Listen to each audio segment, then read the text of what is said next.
The bedroom was swallowed in darkness when Maya heard the soft creak of the mattress shifting beside her. Her husband Daniel's weight lifted slowly, carefully, like a thief escaping a crime scene. She didn't move, didn't breathe, just kept her eyes sealed shut, her body perfectly still, playing the role of the exhausted wife who'd fallen asleep hours ago. Through the thin veil of her eyelashes, she watched his silhouette move toward the bathroom, his phone clutched tight in his hand like a secret he couldn't let go. The bathroom door closed with a gentle click. Then came the sound that made her blood run cold, his voice low and tender in a way he hadn't spoken to her in months. "I miss you too," he whispered through the door. "She's asleep. We can talk." Maya's heart hammered against her ribs, but her face remained peaceful, frozen in false sleep. Her hand slid silently beneath her pillow where her own phone waited, recording app already open, red dot glowing in the darkness. She'd suspected for weeks. Tonight, she would finally know the truth, and Daniel had no idea that his confession was being captured. Word by devastating word, what Maya heard next would shatter everything she thought she knew about her marriage. 6 months earlier, Maya had believed she was living a fairy tale. Daniel was the kind of husband other women envied, attentive, successful, always remembering the small things that mattered. He brought her coffee in bed on Sunday mornings, kissed her forehead before leaving for work, and never forgot their anniversary. They'd been married for 4 years, and Maya had started imagining the family they'd build together. The children who would have his smile and her determination. But fairy tales, she was learning, often hide monsters behind charming smiles. It started with small things, she told herself, not to overthink. Daniel's phone constantly flipped face down on tables. New passwords on devices they'd once shared openly.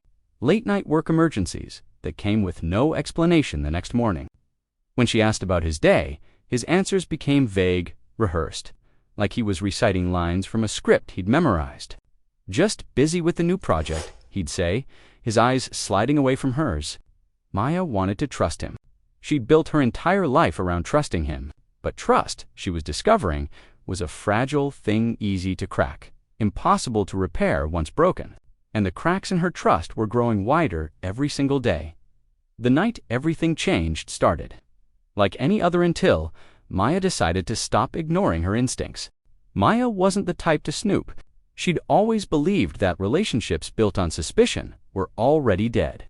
But desperation makes detectives out of devoted wives, and Maya was desperate for answers that made sense. She started noticing patterns. Daniel showered immediately after coming home, his clothes smelling faintly of perfume that wasn't hers, something floral and expensive that clung to his collar. His credit card statements showed charges at restaurants she'd never been to, hotels in the city where he claimed to have day meetings. "Why would you need a hotel room for a day meeting?" she'd asked once, keeping her voice light, casual. Daniel barely looked up from his laptop. Client wanted privacy for negotiations. You know how these corporate types are. The explanation was smooth, practiced, delivered without hesitation. But Maya saw the tiny muscle twitch in his jaw, the way his fingers froze on the keyboard for just a fraction of a second.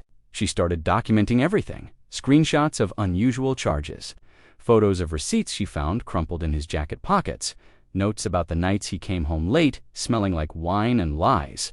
Her best friend, Priya, called her obsessive. "Maybe you're imagining things," Priya had said gently. "Stress does strange things to our minds." But Maya's mind wasn't playing tricks. Her gut was screaming the truth her heart refused to accept. And tonight, that gut feeling was about to be proven devastatingly right. Maya planned the night with military precision. She knew Daniel's patterns now every Tuesday and Thursday. He'd wait until she fell asleep before retreating to the bathroom for his late-night work calls. She'd pretended not to notice for weeks, gathering courage, waiting for the right moment. Tonight, she took a sleeping pill from the medicine cabinet and left the empty package on her nightstand where Daniel would see it. At dinner, she yawned dramatically, rubbing her temples. "Terrible headache," she murmured, pushing food around her plate. "I think I'll take something and go to bed early." Daniel's face showed perfect concern, but Maya caught the flash of relief in his eyes. "You should rest, babe," he said, reaching across to squeeze her hand. The touch, once warm and comforting, now felt like contamination. She pulled away gently, blaming fatigue. In the bedroom, Maya set up her phone carefully, positioning it beneath her pillow with the recording app activated. Volume turned up high enough to catch whispers through the bathroom door. She changed into her pajamas, climbed into bed, and closed her eyes. Daniel joined her an hour later, his body tense beside hers, waiting. She forced her breathing to slow, deepen, mimicking the rhythm of sleep she'd practiced. 30 minutes passed like 30 years. Then Daniel made his move, and Maya's trap snapped shut around his lies. Through the bathroom door, Daniel's voice carried clearly to where Maya lay frozen in the darkness. "I can't keep doing this," he whispered, and for a moment, Maya's heart leaped. Maybe he was ending it. Maybe there was still hope. Then he continued, "I can't keep pretending I'm happy here. Being with you is the only time I feel alive anymore." The words hit Maya like physical blows. She bit down on her lip hard enough to taste blood, fighting the urge to burst through that door and destroy him. But she needed more. She needed everything. "Does she suspect?" A woman's voice asked through his phone speaker, tinny but audible. Maya's entire body went rigid. She knew that voice. "No, she's clueless." Daniel tactually laughed. "Took a sleeping pill tonight. She's completely out. I could probably set off fireworks in here and she wouldn't wake up." The casual cruelty in his tone was worse than the betrayal itself. This wasn't the man she'd married. Or maybe it was, and she'd just been too blind to see it. "When are you telling her?" the woman pressed. Daniel sighed. "After the promotion comes through.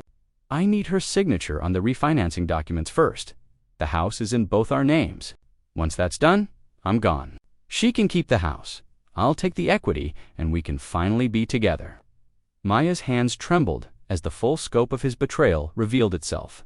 This wasn't just an affair. It was a calculated financial heist. Maya's mind was racing, trying to place that voice she'd heard through the phone. It nagged at her consciousness like a forgotten name on the tip of her tongue, familiar, intimate, someone close. And then, like ice water down her spine, recognition struck. "I saw her at the grocery store yesterday," the woman continued. "She looked right through me. It's almost funny, isn't it? How completely oblivious she is." That laugh, Maya knew that laugh, it belonged to her cousin, Rachel. Sweet, bubbly Rachel, who'd stayed at their house for 3 weeks last summer when she was between apartments. Rachel, whom Maya had comforted through her own divorce, who'd cried on Maya's shoulder about betrayal and broken trust. Rachel who'd sat at their dinner table, eaten their food, slept in their guest room, and apparently in their marriage bed too. The betrayal doubled, tripled, became something so massive Maya couldn't breathe under its weight. Family. He'd chosen her own family to destroy her with. "I love you," Daniel whispered into the phone, those 3 words he'd stopped saying to Maya months ago. "I love you too," Rachel replied. "Just a few more weeks, and this nightmare is over. Then it's just us." Maya's heart turned to stone right there in the darkness, and with it, her plan for revenge began to crystallize with perfect, cold clarity. Sunlight filtered through the curtains when Maya finally opened her eyes, her performance of sleep ending. Daniel was already dressed, knotting his tie in the mirror, looking refreshed and guilt-free. "Morning, sleepyhead," he said cheerfully. "How's the head?" Maya stretched, slipping her phone deeper under the pillow. "Better?" That pill knocked me out completely. She watched his face for any sign of recognition, any hint of conscience. Nothing. Just that same charming smile he'd been using to lie to her face for months. "Good! Listen, I need you to sign those refinancing papers today. The lawyer's office closes at 5. There it was, the trap he thought he was setting. Maya nodded sleepily. "Sure, just leave them on the kitchen table." After Daniel left, Maya sat on the edge of the bed and listened to the recording. 3 hours of damning evidence. Their affair timeline, Daniel's plan to drain their joint accounts, Rachel's gleeful descriptions of their secret getaways, every cruel word about Maya's supposed ignorance. She saved it to 3 different cloud accounts, sent copies to her personal email, and then sat in the silence of her violated home, planning her next moves with the precision of a chess master who'd just discovered her opponent's entire strategy. The paintwords Daniel wanted signed would indeed be signed, but not the way he expected, and definitely not before Maya made her own calls. Maya spent the next week becoming someone she'd never imagined, calculating, secretive, strategic. She contacted a divorce attorney, Not the one Daniel had recommended months ago, now she understood why, but the most ruthless family law specialist in the city. A woman named Jennifer Chen, who had a reputation for destroying unfaithful spouses in court. "This recording is gold," Jennifer said, listening to the audio with professional detachment. "Adultery, intent to commit financial fraud, conspiracy with a family member, we can bury him." But Maya wasn't satisfied with just legal victory. She wanted Daniel and Rachel to feel the same devastating shock she'd felt in that dark bedroom. She played the dutiful wife perfectly, kissing Daniel goodbye each morning, asking about his day, even accepting Rachel's invitation for coffee, with a smile that hid murder in her eyes. "You look great," Rachel said, stirring her latte, her eyes unable to meet Maya's directly. "New skincare routine?" Maya leaned forward, her voice warm. "Just taking better care of myself. You know what they say when you love yourself? Everything else falls into place." The irony was delicious. While Rachel sat there, Maya's lawyer was filing papers. While Daniel thought he was masterminding his escape, Maya was securing every asset, every account, every piece of their shared life. The refinancing papers sat unsigned on the kitchen table, and Daniel was starting to ask questions that Maya answered with perfect innocence. Maya chose their 5th wedding anniversary for the revelation. She told Daniel she wanted to celebrate with familia, small dinner party at their home. "Let's invite Rachel," Maya suggested, watching his face carefully. "She's been so lonely since her divorce." Daniel's fork clattered against his plate, but he recovered quickly. "Sure, whatever you want, babe." The night of the party, Maya wore the red dress Daniel had bought her for their 1st anniversary, did her makeup perfectly, played the role of happy wife one final time. Rachel arrived early, helping set up her guilt apparently non-existent as she arranged flowers in the dining room. When all the guests had gathered, Daniel's parents, Maya's brother, close friends, and Rachel Maya stood up to make a toast. "5 years ago, I married the man of my dreams," she began, her voice steady and clear. Daniel smiled, unsuspecting. "I thought I knew everything about him, but this year, I learned something new." She pulled out her phone. "I learned that my loving husband has been having an affair with my cousin Rachel for 8 months. I learned they were planning to steal our home equity after I signed refinancing papers. And I learned all of this by recording Daniel's confession when he thought I was asleep." The silence that followed was absolute, the kind that comes before an explosion that destroys everything in its path. Daniel's face drained of color as Maya pressed play on the recording, his own voice filling the room with damning clarity. "Being with you is the only time I feel alive anymore. ... She's completely clueless. After the promotion comes through, I'm gone." Rachel tried to leave, but Maya's brother blocked the door. Daniel's mother started crying. His father stood up, disgust written across his features. "How could you?" Daniel's father demanded, looking at his son like he was seeing a stranger. "We raised you better than this." Daniel tried to speak, his mouth opening and closing uselessly. But what defense could possibly exist? Rachel, at least, had the decency to look destroyed, tears streaming down her face. "Maya, I'm so sorry." Maya cut her off with a laugh that held no humor. "Sorry, you lived in my home, ate my food. Let me cry on your shoulder about feeling disconnected from my husband while you were the reason for that disconnection. Sorry doesn't even begin to cover what you both are." She turned to Daniel. "I didn't sign those papers, by the way. But I did sign divorce papers this morning. Jennifer Chen is my attorney. I believe you've heard of her. Every text message, every hotel receipt, every lie is documented. You'll be lucky to leave this marriage with the clothes on your back." As the party guests sat in stunned silence, Maya felt something she hadn't felt in months.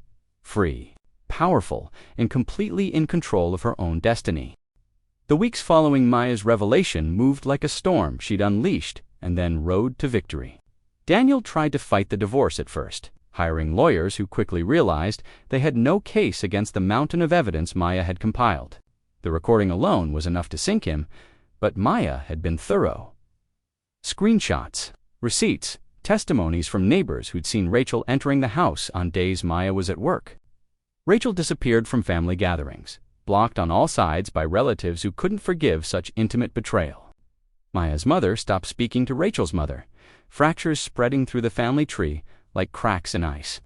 Daniel's promotion never came. Somehow, his boss received an anonymous tip about his affair with a subordinate's relative, and the company's morality clause kicked in. Maya didn't admit to sending that information, but she didn't deny it either. The house was awarded entirely to Maya in the settlement. Daniel was ordered to pay spousal support despite his protests. The shared bank accounts, which he'd planned to drain, were frozen and divided according to the judge's harsh ruling that heavily favored the betrayed spouse. Jennifer Chen had been worth every penny. Maya changed the locks the day the divorce was finalized. She repainted the bedroom where she'd played dead while recording her husband's treachery, choosing a bright, hopeful yellow that erased the darkness of that night. But the greatest victory wasn't in the courtroom or the element, it was in the woman Maya had become through surviving the betrayal. 6 months after the divorce, Maya stood in her kitchen now. Truly hers, making coffee as morning light streamed through windows she'd left curtainless to invite the sun. She'd spent years building a life around Daniel, shaping herself to fit his needs, his schedule, his dreams. Now, slowly, painfully, beautifully, she was discovering who Maya actually was beneath all that accommodation. She'd started painting again, something she'd abandoned when Daniel complained about the smell of turpentine. She'd reconnected with friends she'd lost touch with because Daniel found them boring. She'd even started dating, though casually, carefully, with walls firmly in place that would take time and proof to dismantle. Priya visited often, apologetic for not believing Maya's suspicions earlier. "I should have trusted your instincts," Priya said over wine one evening. Maya shook her head. "I didn't trust them either." That's what people like Daniel count on, our desire to believe the best, to not be that suspicious, paranoid spouse. The recording lived on her phone still, though she rarely listened to it anymore. Some nights, when doubt crept in, when she wondered if she'd overreacted or been too harsh, she'd press play and hear Daniel's laugh as he called her clueless. Those moments reminded her why she'd fought so hard for herself. The scars were still there, probably always would be. But Maya was learning that scars are just proof you survived something that tried to destroy you. A year later, Maya saw Daniel at a coffee shop, looking tired and diminished in a way that should have brought satisfaction, but instead just made her feel sad for wasted years. He nodded at her awkwardly. She nodded back. There was nothing more to say. Rachel sent a letter once, pages of apologies and explanations that Maya read and then burned. Forgiveness might come someday, but it would be on Maya's timeline, if ever. What she'd learned, what she carried forward, was this: trust your instincts, even when everyone tells you you're wrong. The pit in your stomach, the nagging doubt, the feeling that something's off, those aren't paranoia, they're protection. Your intuition is whispering truths your heart doesn't want to hear. And when betrayal comes, because sometimes it does, despite our best efforts to prevent it, don't just survive it, document it, strategize around it, and come out the other side stronger than you went in. That night in the dark bedroom, pretending to sleep while her world crumbled, Maya had made a choice. She could be a victim, or she could be a survivor who took control. She'd chosen the latter, and that choice had saved her. Now, Maya helped other women through her blog, sharing her story, offering legal resources, reminding them that being betrayed doesn't mean being defeated. If this story touched you, if you've ever felt that instinct whispering warnings you were afraid to hear, trust yourself. Document everything. Protect yourself. And remember, the best revenge isn't destroying them, it's rebuilding yourself into someone so strong, so whole, that their absence becomes the greatest gift they could have given you.